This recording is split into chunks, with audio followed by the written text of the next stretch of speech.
Hey everybody, it's Jason Blaha here. Thought I would sit down and do a video for you guys and gals. So I had someone ask me a question, about, hey, why don't you endorse or do any of these lifts anymore? And they gave a whole bunch of lifts, and I'm like, those are lifts that clients of mine do all the time.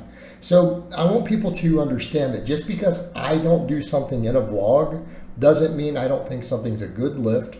It doesn't mean that I don't have clients do them all the time. So we need to be clear on that. There's a lot of lifts I don't personally use right now this month in my training that I still think are great lifts. They have their place, and I might have clients do a lot of those exercises.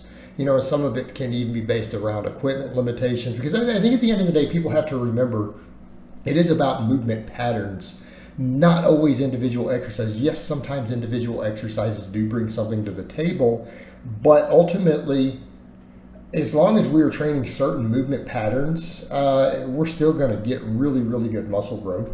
As long as we're working all the major patterns, right, with enough variation, we're good. So sometimes it's a matter of convenience, sometimes it's a matter of gym flow. So a lot of times when I'm prescribing stuff for clients, I am sometimes picking exercises based around what they have available. So sometimes their supersets or exercises back to back are based upon what's closest to each other in the gym for that individual lifter if I have different things to work with. So we literally might do their dumbbell rows or pull-ups first if they're doing like a combination of a pull type day, supersetted with glute ham raises based upon which one they can get to very quickly back and forth from the glute ham device in their gym, as far as what order we do them in. Instead of just saying, hey, what's ideal? Do we always need to do pull-ups then rows or whatever? So keep that in mind with the selection. So as a coach, these are things that I look at when we're programming for a client, because if I can have less problems with someone stealing their equipment and doing the things that we need to do, it puts us in a very good place. So this is stuff that I look at for clients.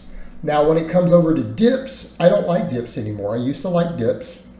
I'm going to have a few caveats with this, because quite frankly, I don't think dips bring anything magical to the table. And I want people to say, they're like, oh, but your whole body moves through space. Okay, fine. And there can be something to that in certain athletic endeavors. But what is a dip? This is what all the dip is. Okay? It is essentially a mild decline press, any way you break it down. So does the dip really work any muscles that a barbell or a dumbbell, flat or decline bench does not work? Is there one muscle that's used as a primary mover that's not used on those? Can you think of one? And don't say stabilizers, because stabilizers don't really grow that much from training. If they do, it's very insignificant. The other way to look at stabilizers is training stabilizers separately can make you better at a big lift. The big lift doesn't always train the stabilizers more, at least to the degree that we're looking at in terms of hypertrophy. Why? Because a lot of times stabilizers are being used isometrically, and isometrics don't always produce particularly good muscle growth. So we can't argue the stabilizer point if our goal is hypertrophy. Can there be a point made for athletics and moving a body through space? Okay, fine. There can be points for some of that for certain types of athletes, but there's a lot of other exercises that can move you through space. So when we start talking about the dip, it's the injury issue. I have personally had my shoulders feel a little funny from dips when my shoulder health wasn't at its best. I could probably do them perfectly pain-free now. I choose not to. I mean, I could do them. They're perfectly good. In fact, if I wanted more pec, maybe I could add them in as a third exercise. But I'm already flat benching. And here's the problem I have. Start looking at relative injury rates. People will stand there and talk about bench press injuries, but relative to how hard people push them, why does the bench press have a high injury risk? Well, because number one, people ego lift on it. Number two, it's probably the single most popular exercise. Do we see where we're going with that? If 3 times as many people do an exercise versus another exercise, how high is the injury risk? It's going to be higher. There's going to be more total injuries, right? if more people do the bench press than any other exercise in America, what exercise is going to cause the most injuries? The bench press. Not that the bench press is a higher risk. Just like, when people talk about things, oh, the deadlifts and tearing biceps, but more people tear biceps on curls than deadlifts. It's like 10 to 1.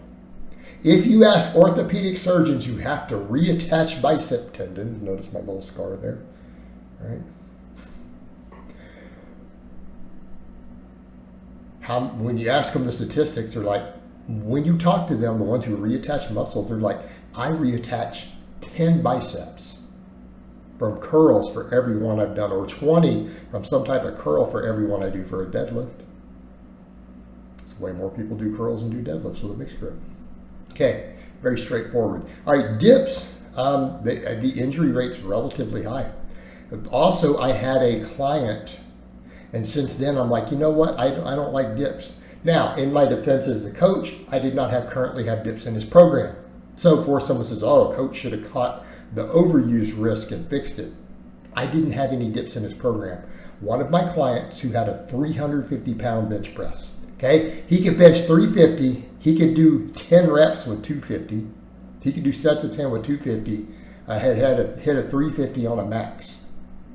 He was like working out with his brother-in-law at the gym and was going to demonstrate a dip. He had just finished his whole chest and tricep workout, all his upper body stuff, right, done all his benching, triceps. So he was fatigued, and he said, I'm going to show him how to perform a dip. And he jumped over, and with a body weight dip, we're talking a guy who's only 200 pounds, who had a 350 bench, who'd just done a bunch of sets of bench, went over and demonstrated for him a body weight dip and went all the way down, and he tore his pec.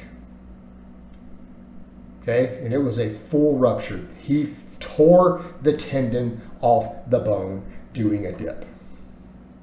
And I've seen a lot of injuries from dips. You even look at the CrossFit Games, like those ring dips.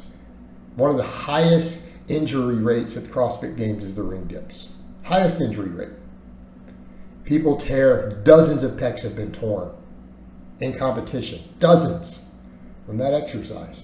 So when I look at it from that perspective, and you look at the anatomy and the ability to overstretch with your entire body weight or with weight added, that's the problem. It is easy to go into a position that may exceed your personal safe range of motion. With a barbell and stuff, it's less likely. Now with dumbbells, you're probably using a lighter weight. Because, honestly, most guys out there are not doing their higher, because I usually do dumbbells with higher reps. They're usually not doing 100+ pound dumbbells. Most guys are not, especially as a secondary exercise. They're just not. Same with the bench press, you're going to be limited by the bar. It's going to limit your range of motion from going into an unsafe stretch position. So because of that, the dips really have the potential to overstretch the tendon with a relatively heavy weight. There's a lot of injuries. I've seen injuries, and when I had a client who did that so bad that he had to go see a surgeon about it. I look at that and go, off of just a body weight dip, because he was fatigued when he went to do it and demonstrated it, went too low and it snapped. I just don't prescribe them anymore. Why? I could literally get the exact same angle, hand angles, joint angles, everything from a decline dumbbell for any of my clients. The dip adds nothing unique to the table. All right, guys, but that's really all I have to say on that today. I hope it's been informative. And I'll talk to you guys and gals next time.